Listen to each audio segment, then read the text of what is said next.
అస్సలాము అలైకుం. Hi hello friends. ఇంకా ఈరోజు అయితే గోధుమ పిండి రెసిపీ అయితే చూపిస్తున్నానండి. మనము 10 నిమిషాల్లో ఈ రెసిపీని అయితే చేసుకోవచ్చు. చూస్తున్నారు కదా, నేను చూపిస్తాను, చూసేయండి.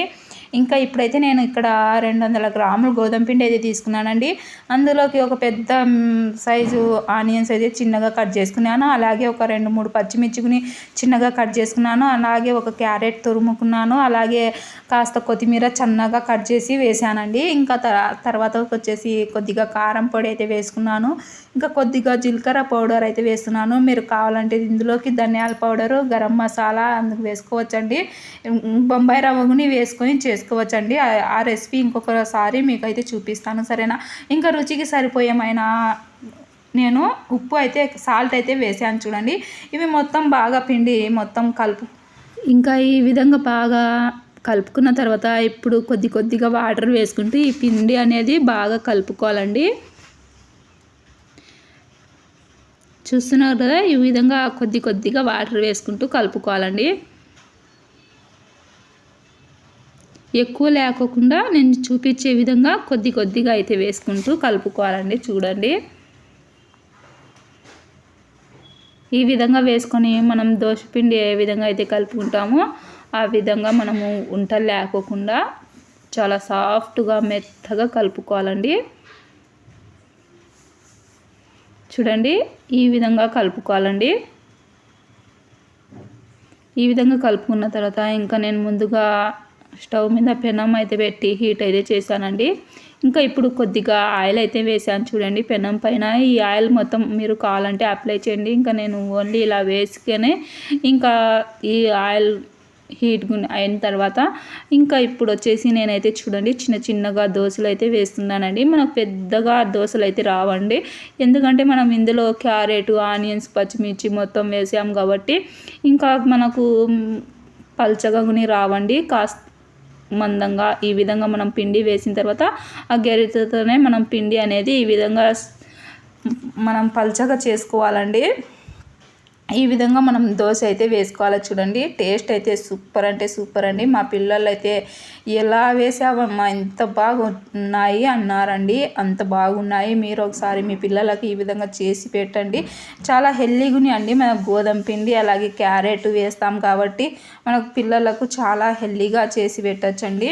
ఓకేనా. క్యారెట్ తినని పిల్లలు ఉంటారు, అలాగే పెద్దవాళ్ళని క్యారెట్ అంటే చాలామంది ఇష్టపడరు. ఈ విధంగా రెండు వైపులా కాల్చుకుంటూ ఈ విధంగా తిప్పుకుంటూ కాల్చుకోవాలండి. చూస్తున్నారు కదా ఎంత బాగా వచ్చిందో దోశ అయితే. ఈ విధంగా చేసుకోవాలండి. మనం ఎప్పుడు ఒకటే రకం లేకోకుండా పిల్లలకు ఈ విధంగా లంచ్ బాక్స్లోకి మనం వేసియచ్చండి.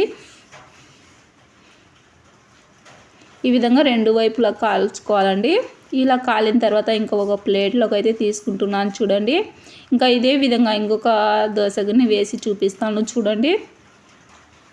పిండి వేసిన తర్వాత మన గెరెటతో ఈ పిండి అనేది ఇలా చూడండి, మనం ఆనియన్స్ ఉంటాయి కాబట్టి ఈ విధంగా మనం పిండి అనేది ఈ విధంగా రౌండ్గా ఈ విధంగా చేసుకోవాలండి. దోశ మాదిరి మనం ఈ విధంగా చేసుకుంటే ఇంకా మనకు దోశలు అయితే వస్తాయి చూడండి. ఇంకా కొద్దిగా పైనుంచి ఆయిల్ అయితే వేసుకోవాలండి. మనకు ఇందులో ఆనియన్స్ ఉంటుంది కాబట్టి మనం పల్చగా గెరెటతో తిప్పలేమండి. ఈ విధంగా కొద్దిగా పైనుంచి ఆయిల్ అయితే వేసుకొని ఇంకా రెండు వైపులా కాల్చుకోవాలండి.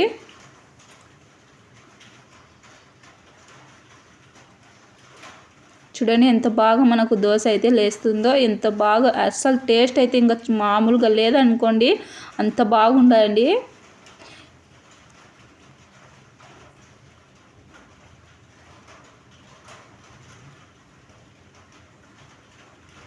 ఇంకా ఈ విధంగా చూశారు కదా దోశలు అయితే వేసాను. ఇంకా నెక్స్ట్ వచ్చేసి మా పిల్లలు అమ్మ పొంగనాలుగుని వేయమంటే ఇంకా పొంగనాలు అయితే వేస్తున్నా చూడండి. పొంగనాల కోసం పొంగనాలు బెల్లం పెట్టాను. ఇంకా ఆ వైపు వచ్చేసి మా పిల్ల దోశ అయితే వేస్తుంది. ఇదే పిండితోనే ఒకవైపు నేను పొంగనాలు వేస్తున్నాను. ఇంకా ఫస్ట్ దోశ వేసాం కదా, ఇంకా ఇప్పుడైతే నేను పొంగనాలు పెనం పెట్టుకున్నాను. ఆ పక్క మా పాప వచ్చేసి దోశ అయితే వేస్తుందండి.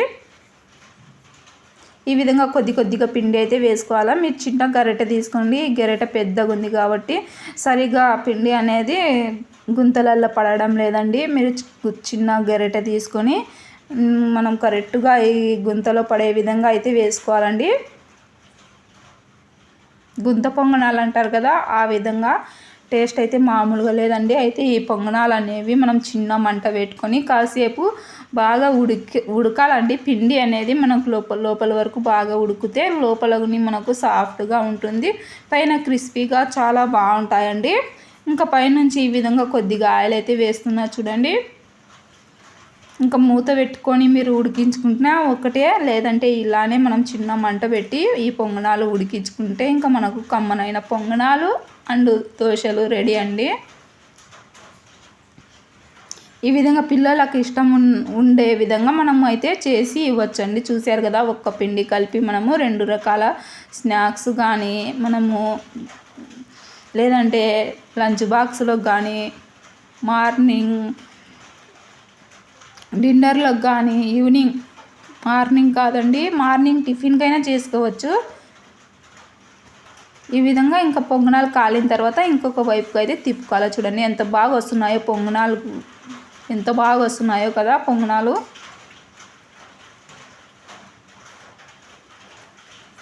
ఇంకా ఆ పక్క వచ్చేసి మా పిల్ల దోశలు అయితే వేస్తుంది చూడండి. మీరు ఇంకా మన ఛానల్ ఫస్ట్ టైం చూస్తుంటే లైక్ చేయండి, షేర్ చేయండి, సబ్స్క్రైబ్ చేసుకోండి, ఫాలో అవ్వండి.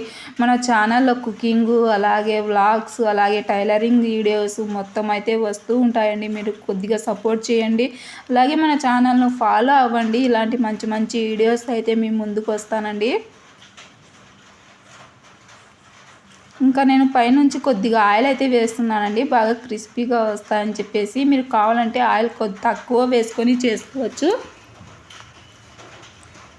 ఇంకా ఈ విధంగా అయితే కాల్చుకోవాలో చూడండి.